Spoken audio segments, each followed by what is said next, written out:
नमस्कार। आज इस नए लीगल विश्लेषण में हम एक ऐसी चीज को डिकोड करने वाले हैं जो कानून की दुनिया में किसी ब्रह्मास्त्र से कम नहीं है। हम बात कर रहे हैं भारतीय नागरिक सुरक्षा संहिता यानी BNSS के तहत आने वाली 25 सबसे महत्वपूर्ण कोर्ट एप्लीकेशंस की। इन सभी एप्लीकेशंस को अच्छे से ग्रास्प करने का सबसे बेस्ट तरीका है इन्हें 5 अलग-अलग हिस्सों में बांटना। हमारी कैटेगरीज हैं बेल और पर्सनल लिबर्टी, अरेस्ट, पुलिस और राइट्स, एविडेंस और प्रॉपर्टी मैनेजमेंट, ट्रायल प्रोसीजर्स और चेंज, और आखिर में केस क्लोजर और अपील्स। तो चलिए सीधे चलते हैं पहले कंपार्टमेंट की तरफ, बेल और पर्सनल लिबर्टी। ये हिस्सा आज़ादी को समझने के बारे में है, चाहे ट्रायल शुरू होने से पहले हो या उसके दौरान। कॉन्सेप्चुअली बेल आखिर है क्या? BNSS के तहत बेल को अगर सिंपल टर्म्स में समझें तो ये एक लीगल सेफ्टी नेट है। इसका बेसिक मकसद ही यही है कि किसी भी क्रिमिनल प्रोसीडिंग के दौरान इंसान की आज़ादी बनी रहे। बेसिकली कानून ये मानता है कि जब तक गिल्ट प्रूव ना हो तब तक किसी की भी फ्रीडम अननेसेसरी ना छीनी जाए, सिस्टम अपना काम करता रहे और इनजस्टिस ना हो। यहाँ हमारे पास 3 कमाल के टूल्स हैं। पहला, एंटिसिपेटरी बेल, जो सेक्शन 482 में आता है। इसे बारिश आने से पहले खुलने वाले छाते की तरह सोचिए, यानी अरेस्ट होने से पहले ही मिलने वाली एडवांस राहत।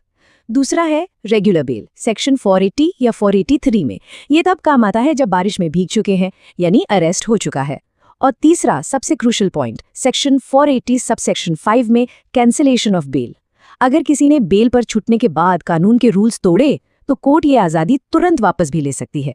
इसी कैटेगरी में एक और जबरदस्त टूल आता है, सेक्शन 528 के तहत application for ad interim relief. इसे एक इमरजेंसी पॉज बटन की तरह देखिए। मान लीजिए मैं केस की सुनवाई पेंडिंग है, पर अचानक कोई ऐसी अर्जेंट सिचुएशन खड़ी हो जाए जहां तुरंत राहत चाहिए। ऐसे में कोर्ट कुछ वक्त के लिए एक टेम्पररी शील्ड दे सकती है। बड़ी काम की चीज है ये। चलिए अब आगे बढ़ते हैं। अब अरेस्ट, पुलिस और राइट्स, इसमें 3 फंडामेंटल राइट्स छुपे हैं। पहला, सेक्शन 187 के तहत एप्लीकेशन फॉर रिमांड। जब पुलिस कस्टडी बढ़ाना चाहती है तो डिफेंस इस एप्लीकेशन के जरिए उस पर सवाल उठा सकता है। दूसरा है सेक्शन 35 में राइट टू लीगल काउंसिल। ये एक बहुत बड़ा अधिकार है जो इंश्योर करता है कि पुलिस इंटेरोगेशन के वक्त एडवोकेट वहां फिजिकली मौजूद रहे।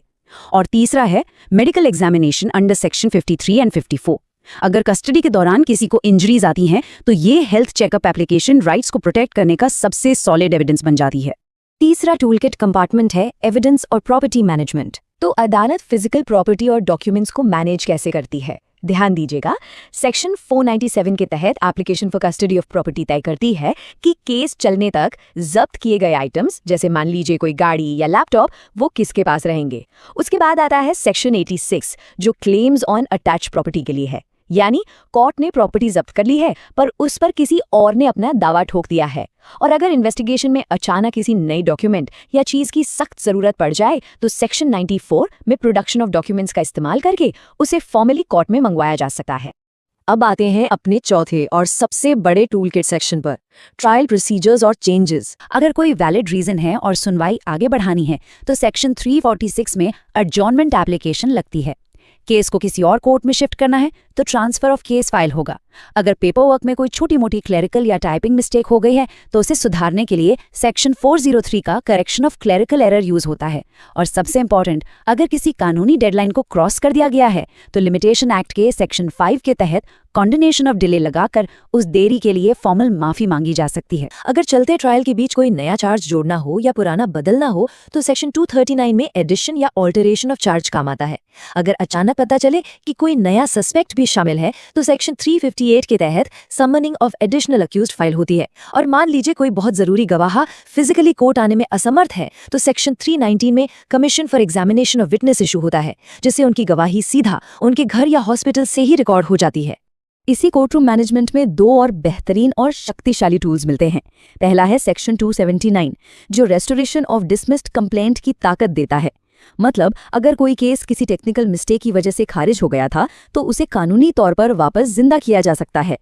वहीं दूसरी तरफ सेक्शन 126 से 129 सिक्योरिटी फॉर गुड बिहेवियर को डिफाइन करते हैं। ये एक प्रिवेंटिव टूल है। सोसाइटी में शांति बनाए रखने के लिए एक सस्पेक्ट से अच्छे आचरण की गारंटी यानी सिक्योरिटी मांगी जाती है। और अब हम पहुंच गए हैं अपनी टूलकिट के आखिरी कंपार्टमेंट पर, केस क्लोजर और अपील्स। एक स्टेप बाय स्टेप एस्केलेशन है ये। सबसे पहले अगर प्रोसिक्यूशन को लगता है तो वो सेक्शन 360 के तहत केस वापस ले सकता है। अगर दोनों पार्टीज आपस में सुलह या कॉम्प्रोमाइज कर ले तो सेक्शन 359 में कंपाउंडिंग ऑफ ऑफेंसेस होता है। अगर सबूत बहुत कमजोर है तो डिस्चार्ज एप्लीकेशन लगती है। पर मान लीजिए लोअर कोर्ट के फैसले में ही कोई बड़ी कानूनी गलती लग रही है, ऐसे में सेक्शन 438 या 442 के तहत रिवीजन पिटिशन डालकर उसकी दोबारा जांच करवाई जाती है। और अगर कोई मुद्दा इतना कॉम्प्लिकेटेड हो कि उसे आसानी से सॉल्व करना मुश्किल हो तो हाई कोर्ट की एडवाइस लेने के लिए सेक्शन 436 में रेफरेंस टू हाई कोर्ट का रास्ता चुनना पड़ता है। तो इसी के साथ इन 25 इंपॉर्टेंट कोर्ट एप्लीकेशंस का ये विश्लेषण यहाँ पूरा होता है। पर खत्म करने से पहले एक बहुत ही प्रैक्टिकल और मजेदार सवाल पर जरा सोचिए। अगर एक ट्रायल बिल्कुल अपनी आखिरी स्टेज पर पहुंच चुका हो और अचानक एक ग्राउंड ब्रेकिंग केस पलट देने वाला नया एविडेंस मिल जाए, तो इस नए सबूत को कोर्ट में प्रेजेंट करने के लिए इस पूरी BNSS टूल किट का कौन सा स्पेसिफिक सेक्शन यूज करना सबसे परफेक्ट होगा? इस चर्चा का हिस्सा बनने और इस लीगल टूल किट को समझने के लिए बहुत बहुत शुक्रिया।